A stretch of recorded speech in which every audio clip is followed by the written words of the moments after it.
They called you a sign of fortune, a herald of empire, a demon in disguise, a myth that wanted a home. 9 tails, 1,000 names, more power than any spirit should ever need. And you? You were always the same, a fox that watched and waited. Let's begin where the records hesitate. Before the Empress masks, before the killing stone, just a creature, silent, sharp, listening too closely. You start as a flicker in the brush, white-furred, light-footed, eyes too clever, too still. Other foxes chase rabbits. You chase voices. You crouched in the dark, ears pricked to the village's stories. Farmers cursing the rain, drunks confessing to the moon, monks humming to stone gods. You listen from the roots of shrines, breath still as moss. The first offering wasn't meant for you. Rice cakes, a prayer to the wind god. You take them anyway, but the farmer's crops come in golden, so he brings more. Sake this time, and try to offer you a drink. 50 winters passed. Your fur grew thick and pale. Your eyes learned every pattern in the night. Then came the coldest moon, a slow shiver through your spine. As your tail split, one became 2. The scroll remembers, even when the world forgets. Let us begin. In the scrolls long sealed, it is writ thus. Each tale marketh a step upon the path to the divine. The first stirreth mischief. The second is magic that knoweth thy name. Something shifts. The air hums when you breathe. Squirrels start bowing. Even the crows keep quiet. You begin to smell like memory. You vanish in plain sight. Even your reflection stares too long. Whatever you were, you're not just a fox anymore. It always begins the same way. A shrine, a snack, a curious glance. And just like that, your folklore. You grow bolder. 2 tails swish behind you now. The wind hushes when you pass. The trees seem to lean a little. Watch a little. The villagers say the mountain is lucky. They leave offerings without asking why. Just a whisper. The white fox listens. And you do. Always listening. You learn names, faces, secrets. And one night, just to see if you can, you walk into town. Not as a fox, as a girl. Young, beautiful, unassuming. Your tails are gone, hidden beneath a borrowed shape. You smile. You bow. You say your name is May. The villagers offer tea. You pretend you don't know how to hold the cup. They love that. You stay for a night, then 3, then a season. Men bring you gifts. Women braid your hair. You thank them. You leave before the snow melts. They build a shrine where you used to sit in the morning. One girl leaves a rice dumpling at your door. For the shrine spirit, she whispers. Under the next moon, your back arches. Your breath shortens. The wind crackles like breaking ice. Your second tail splits. A third rises. Free now. Slow, clean, perfect. In the scrolls of foxfire and fate, it is inscribed, the third tail bringeth not form alone, but feeling. For 'tis then the beast dreameth as man.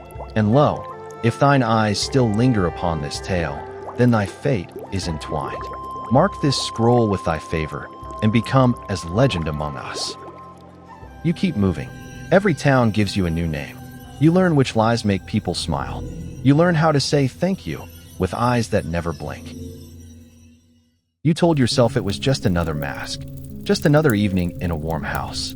But you stayed. Nights by the hearth. You sleep with your head on his chest. A human heartbeat. Messy, honest, loud. He brings you apples in spring. You kiss snow from his lashes in winter. You bake cake. Knit. Cook like you remember how. Sometimes you forget the fox. Until the night he spills too much sake and calls you beautiful. You laugh. He kisses your cheek. And his hand brushes something soft. His breath catches. Your spine stiffens. He pulls back like bitten. And just like that, the illusion ends. You leave before the monks arrive. Your footprints melt before they form. But something aches in the tail that split again. The road hums, but offers no warmth. You passed homes, past lights, past every chance to change your mind. You walk faster. You don't know what you're outrunning. Maybe it's the sound of your own heartbeat pretending not to break. In folklore, every fox has one moment they wish they could take back. Yours was thinking love could be borrowed. The 5th tale came after heartbreak. The 6th tale comes in silence. Grief, stretched too long. It curls behind you like a scar. The 7th tale arrives like a memory you didn't know you were missing. You stopped chasing love. Started carving power. If you couldn't belong, you'd rule. You step into court dressed in smoke, golden pins in your hair, a voice like snowfall. They called you Daji in one dynasty, Tamamo-no-Mae in another. Different crowns, same mask. You learned every secret in every court. Which general had debts, which minister poisoned his tea, which emperor would trade a kingdom just to hear you laugh. And you gave them everything, whispers, promises, dreams, until they were too weak to stand without you. Cities burned, wars bloomed like bruises. And always, when the walls finally fell, they pointed to you, the beautiful woman who never aged, the fox who wore a crown. This was the age of Tamamo-no-Mae, a fox so dazzling, she nearly ruled Japan from behind a silk screen. Just charm, honed into strategy. History loves a villain with great hair. And if the kingdom was already collapsing, why not blame the fox? History moved on. But legends? They wait. So if you're still watching, maybe stick around. When the last emperor's pulse fluttered under your palm, you felt nothing. Just tired. Just done. The last 2 tales arrives quietly. 8, then 9. 1,000 lifetimes. Pure white. Divine. The sky hushes when you move. You breathe, and the trees bow. You blink, and shadows realign. Even the cloud listens now, carefully. They call you Tinko, celestial fox. A divine omen. A god with fur. A monster they keep bowing to. You descend from the mountain once. Try to guide a prince. He flinches at your gaze. Calls for monks. Begins a war. So you leave again. The stars follow. The forest grows silent. And from the high ridge, where no prayers can reach you, you decide it's simpler to burn than to bless. In the scrolls of the East, it is told, a fox of ninefold cunning once walked among emperors. Her beauty could halt a court. Her words could tilt a throne. And when ruin came, as ruin must, the tale was already written. 'Twas the fox that led them there. They say the emperor fell sick. They say the stars dimmed. They say a priest read the sky and whispered, "Fox." At a monastery's edge, a lantern cracks in the wind. The incense burns sideways. You dream of flames, and wake knowing someone is counting soldiers. So they sent 80,000 men, not to conquer a nation, to kill a woman with too many names and too many tales. You just look back, once. They chant prayers like spears. They light arrows like promises. They call it justice. You call it familiar. The ground cracks with your fury. Forests catch fire. Mountains flinch. But 80,000 is still 80,000. The arrows fall. And this time, you don't rise. The wind carries your last breath over scorched trees. A mountain exhales. A crow turns mid-flight. The ground closes over you. Not kindly, not cruelly. Just tired of fire. Thus was Tamamo-no-Mae revealed. Her guise undone, her enchantments laid bare. An empire sent its spears, for aught less would not suffice. When a fox ensorcelleth the throne, her ruin must echo in gold and flame. Your body falls, but your name keeps walking. The ground swallows your last breath and coughs up a stone. Smooth, black, steaming. It hisses at birds, kills anything that lingers. Pilgrims avoid it. Priests whisper at it. Children dare each other to touch it.